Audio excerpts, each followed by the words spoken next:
Welcome to Burlap Teachers. Enjoy the video. In this video, I will show you how to make delicious macarons, a delightful and colorful treat. To begin, ensure all your ingredients are at room temperature for best results. You'll need 1 cup of superfine almond flour and 1½ cups of powdered sugar. Also, have 3 large egg whites and 1/4 cup of granulated sugar ready.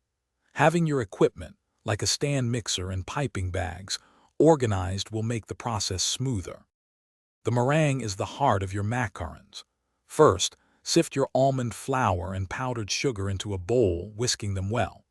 In a separate clean bowl, beat 3 large egg whites on medium speed until they become frothy, which takes about 4 minutes.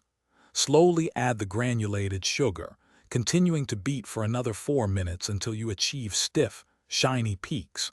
This firm meringue is crucial for stable macaron shells. You can also incorporate gel food coloring at this stage for beautiful, vibrant shells. Now for the macaronage, the delicate folding process. Carefully fold 1/3 of your dry ingredients into the meringue, using about 20 strokes. Repeat with the remaining dry ingredients, folding gently until the batter flows like thick lava, forming a ribbon when lifted. Spoon the batter into a piping bag with a number 2 a tip. Pipe 2-inch rounds onto your lined baking sheets.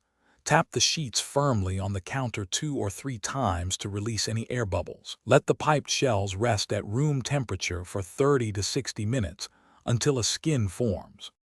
It's almost time to enjoy your creations.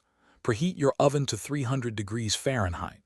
Bake the macaron shells for 15 to 18 minutes, or until they have puffed up and look dry without browning. Once baked, let them cool completely on the baking sheets for about 15 minutes before moving them. This prevents sticking and breakage. Finally, pipe your chosen filling, like a delicious buttercream or ganache, onto one shell and top with another. Add any desired decorations, such as royal icing or sprinkles, for a perfect finish. Thanks for watching. Consider subscribing if this video helped you.